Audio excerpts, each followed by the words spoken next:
guys, welcome back to my channel. Gonna get through a back workout today. I'm gonna focus on back thickness. I'm gonna do some movements that I do when I'm focusing more on thickness in the back, not so much overhead lat pull downs or pull ups or anything like that. I actually might do chin ups today because I'm gonna incorporate biceps in this workout. But anyway, let's get this in, guys. What's going on, guys? So I'm walking you through my workout for today. It was a pretty good workout. I decided to do very high deficit deadlifts to start out the thickness of this workout. And I haven't done these in a while. These are really good. Actually, these were kind of hard to get strapped into because there's not a lot of space between my feet and the barbell.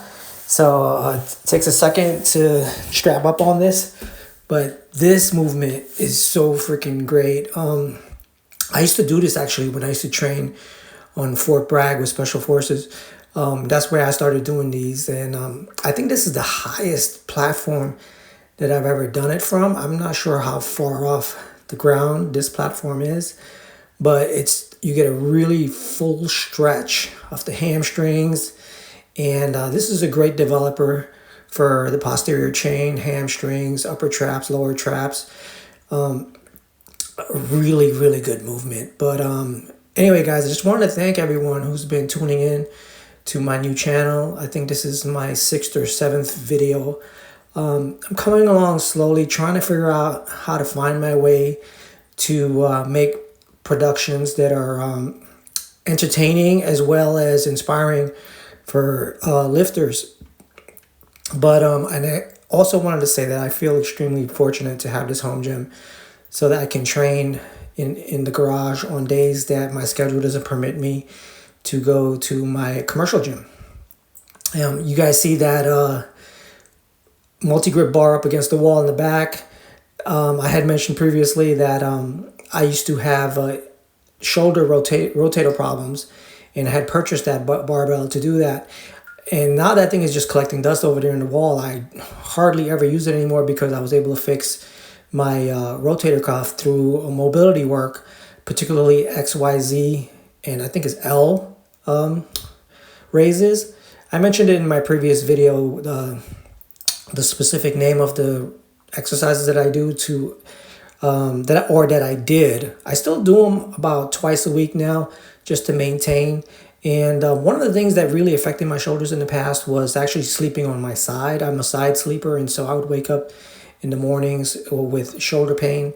So some of it was from working out and some of it was from just day-to-day living. Finishing up here with some barbell rows. These are great following deadlifts.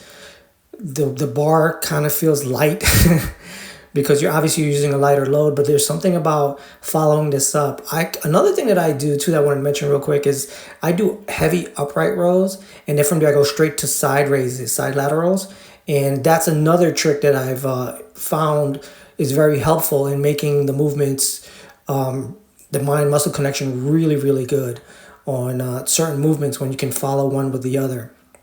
I initially was going to do chin-ups today before hitting biceps, but the volume was just too much, guys. I was looking at the programming that I made for myself yesterday for today's workout, and the volume seemed really, really high, so I decided to negate that.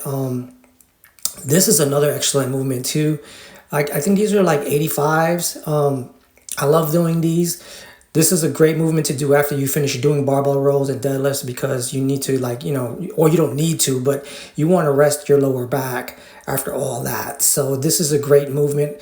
This little adjustable plyo box that I have comes in so handy. If you continue to watch my videos, you'll see how creative I get using this adjustable plyo box for doing all types of movements. Got it from Titan Fitness. It's I highly recommend anyone looking to get a plyo box to get yourself an adjustable plyo box like this one. It's one of the best. I use it almost at every workout that I do in the garage, so I really like it. But yeah, guys, so I'm having a great time with this. If you have any suggestions on what I can do to improve this channel, please let me know. I mean, things are a little slow, but I understand that's just the way YouTube is. Everyone that gets started out, you have to find your target audience. I'm not sure yet who my audience is. because as a 52-year-old lifter who's never really stopped lifting and never got out of shape, I don't have I don't know what my target audience is. I know a lot of people, I was mentioning to Brian yesterday, a lot of people that come into YouTube fitness at an older age are people who usually kind of got out of shape, stopped lifting, became overweight or whatever, and they come to YouTube fitness and Instagram and all the other social media fitness places to find motivation and find inspiration. So I know a lot of people my age don't really have a lot in common with me because I never stopped lifting. I've been lifting all these years, and I feel like it shows in my my physique for one, you know. And so I'm still trying to find my way around this thing, and I'm trying my best to get more comfortable as well. As you can see, sometimes I constantly repeat things like I said before, you know, I say things like that, or I go stuff like that.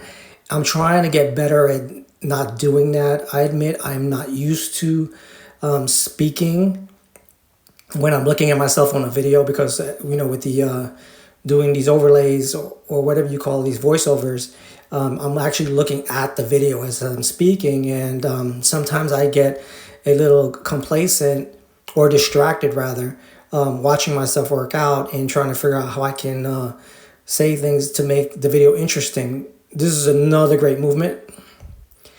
Notice that I'm going very slow in the eccentrics and I'm going all the way down. I see a lot of guys at the gym go like quarter way and they don't get full extension. And the eccentric and the full range of motion is the key to this. Honestly, I only do 2 exercises for biceps. There was a period where I wasn't even training biceps because if you look at my arms are really big for the rest of my body.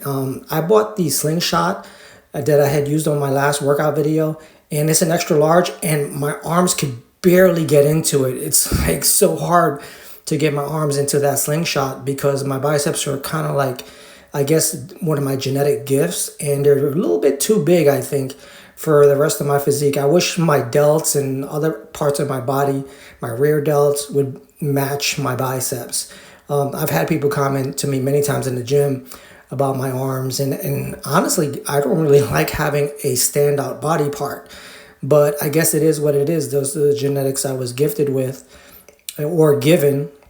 And so, yeah, I generally don't do a lot of bicep work. In this particular session here today, I only did 2 movements. I decided to not do the pull-ups, which incorporates the lats and the biceps, which is I usually use as a transition movement to move from back to biceps when I do those 2 muscles together on the same session.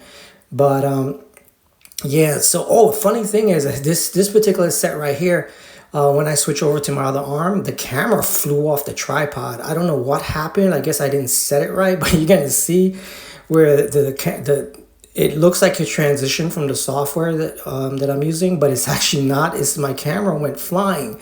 But yeah, full range of motion. Look at those biceps, man. I really have some overgrown arms, especially from the side view. And unfortunately for me, that slingshot that I purchased a week ago, it's kind of really hard to get my arms into it. I actually took 80-pound dumbbells and put them on both sides of that slingshot and hung it over the squat rack for about 3 days, hoping that would stretch the slingshot out so that when I went to go use it, my arms would fit better, but it didn't do anything at all. In fact, the slingshot's a really great product. I mean, I figured it would stretch out from all that weight pulling down on it for a few days, but it didn't budge. When I took the 80-pound dumbbells off both inserts of the slingshot, it just went right back into place. And then when I went to put it on for the Larson presses on my last workout session, as you can see in the video, it just went back in and it's really, really tight.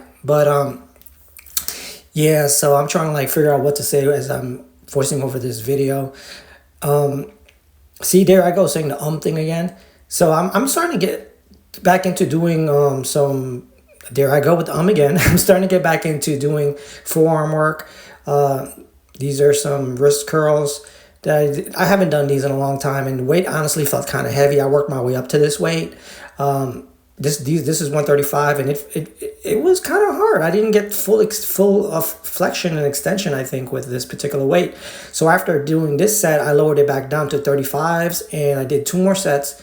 And this is a movement that I really enjoy doing. These are wrist rollers. I got 50 pounds on the pendulum, and I do three reps with this, and I'm very slow on the eccentrics. One of the reasons I started doing wrist rollers was to help with my elbow pain. I don't get elbow pain that much often anymore, but I used to have elbow pain a lot. And I used to wear what you call tennis elbow sleeve cuffs. And one of the things that when I did my research was, you have a weak wrist. This is one of the things that they said causes the elbow pain. So I started doing these, and these are freaking great. They really light up your forearms. But the problem is most people don't have access to this thing here. I actually had one that I created to take to the commercial gym with a PVC pipe. But the first week that I started doing it at the gym, the PVC pipe got stuck onto the barbell, and I had to get staff to come and help me get a little mini sledgehammer to knock it off the barbell. I felt really bad about that. So I ended up scrapping that, and now I only do this particular exercise in the garage about once a week, just to maintain my forearms and to keep any type of elbow pain away. But anyway, guys, I really appreciate you checking out this workout. I'm going to try to figure out how to speak better on these voiceovers and be more creative and talk about things, just so that you guys don't get bored of my videos. But anyway, take care, and I'll see you in the next workout.